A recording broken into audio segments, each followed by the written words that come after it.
होगी, review meeting होगी। सुबह 11 बजे भी हाई लेवल मीटिंग हो चुकी है।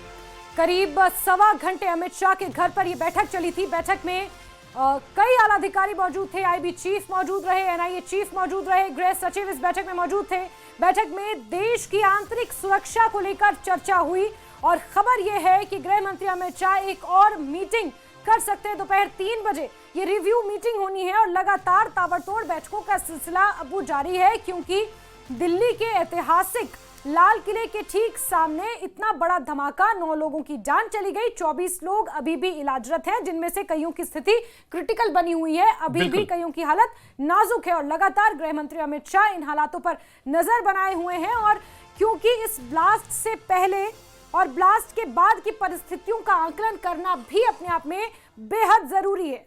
बिल्कुल, और जो तस्वीरें हम आपको दिखा रहे हैं, आज सुबह ये बैठक हुई थी गृह मंत्री के साथ, जो आला अफसरान है उनकी बैठक बुलाई गई थी। और अब ठीक 3 बजे गृह मंत्री अमित शाह ने एक और बैठक बुलाई है, क्योंकि ये पूरी वारदात इतनी बड़ी है और वो भी दिल्ली में लाल किले के सामने होती है, जहां पर भीड़भाड़ वाला इलाका है, यानी बहुत ही सेंसिटिव ये मामला है। और इसी को लेकर अब कोई चूक दरअसल लेना नहीं चाह रहे और ऐसे में एक और बैठक बुलाई गई। हमारे साथ हमारे सहयोगी शैलेंद्र वांगू इस वक्त हमारे साथ जुड़े हुए हैं। शैलेंद्र, सुबह में भी गृह मंत्री की अहम बैठक हुई थी, बड़े अफसर उनके साथ शामिल हुए थे और कहा जा रहा है कि अब 3 बजे एक फिर बैठक बुलाई गई है। देखिए, बिल्कुल, आज जो बैठक थी सुबह 11 बजे शुरू हुई थी, करीब 1.5 घंटे तक वो बैठक चली, जिसमें तमाम पहलुओं पर चर्चा हुई है। जिस तरह से दिल्ली में रेड फोर्ट के पास जो ब्लास्ट कल शाम को हुआ था, उसके बाद उसके तार किस तरह से जुड़ रहे हैं कश्मीर के साथ में, उन तमाम पहलुओं पर जांच की जा रही है। खुद गृह मंत्री अमित शाह भी बात बोल चुके हैं कि जो हमारी एजेंसीज हैं वो लगातार कंक्लूजन पर पहुंचने के लिए इन्वेस्टिगेशन जारी रखे हुए हैं। और प्रधानमंत्री मोदी भी अब से कुछ देर पहले उन्होंने भूटान में जो बयान दिया था कि जो साजिश करता है उनको बख्शा नहीं जाएगा। तो कुल मिला के गवर्नमेंट इस वक्त जो है लगातार इन्वेस्टिगेशन को आगे बढ़ाने के लिए कदम उठाए जा रहे हैं। और जो भी इसमें इन्वॉल्व हैं वो किस तरह से आपस में कनेक्टेड थे और किस तरह का एक्सप्लोजिव इसमें यूज हुआ था, उन तमाम पहलुओं पर बात हो रही थी। और इससे पहले हमने देखा कि इस बैठक में गृह मंत्री अमित शाह ने जो चेयर की थी, उस बैठक में जम्मू कश्मीर के डीजीपी और एनआईए के जो डीजी हैं वो भी इस बैठक में शामिल हुए थे। और माना जा रहा है कि इन तमाम पहलुओं पर चर्चा हुई है और इन्वेस्टिगेशन कैसे आगे बढ़ाया जाएगा इस पर भी चर्चा हुई है। और माना यह भी जा रहा है कि अब से करीब 1 घंटे बाद फिर एक बैठक होनी है केंद्रीय गृह मंत्रालय में। गृह मंत्री अमित शाह इसको दोबारा चेयर करने वाले हैं। लेकिन क्योंकि जैसे आपको कल बताया था कि लगातार गृह मंत्री नजर बनाए हुए है, जो कल शाम को जो ब्लास्ट हुआ था दिल्ली में, उसके बाद जो भी डेवलपमेंट हो रही है, जो भी इन्वेस्टिगेशन में निकल के आ रहा है, उस पर लगातार नजर बनाई हुई है केंद्र सरकार ने। और एजेंसी लगातार इसकी तह तक जाने के लिए कदम उठा रही है।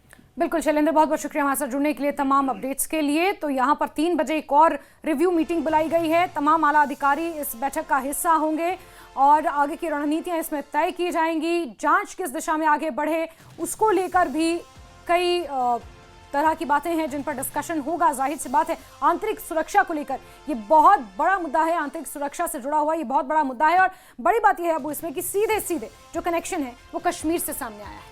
हाँ, बिल्कुल जाहिर सी बात हो रही है। इसी वजह से अब सिर्फ देखिए जैस्मिन, कश्मीर नहीं बल्कि देश के अलग अलग हिस्सों से अब इसकी कड़ियां मिलती जा रही हैं और इसी वजह से एक के बाद एक हाई लेवल की जो बैठकें हैं वो हो रही हैं। गृह मंत्रालय में आप देखिए कि सुबह 11 बजे बैठक होती है, 1.5 घंटे लंबी ये बैठक चलती है और अभी पूरी तरह से आप कहिए कि 3 बजे यानी अब से ठीक 1 घंटे के बाद एक और अहम और बड़ी बैठक बुलाई गई है। तमाम बड़े जो अफसर होंगे वो इसमें एक तरह से शामिल होंगे। तो कहीं ना कहीं एक तरह से मंथन किया जा रहा है, गौर फिक्र किया जा रहा है और किस तरह से इस पर काबू पाया जा सकता है, इसको लेकर भी अब इस पर एक तरह से गौर फिक्र किया जा रहा है, मंथन किया जा रहा है। बिल्कुल अबू, क्योंकि काबू पाना एक अपने आप में एक बड़ा पहलू है, लेकिन उससे पहले ये जांच कि फरीदाबाद से लेकर कश्मीर तक आतंक का जो ये नेटवर्क है, जो नेक्सस है, उसे कैसे तोड़ा जाए, ये अपने आप में एक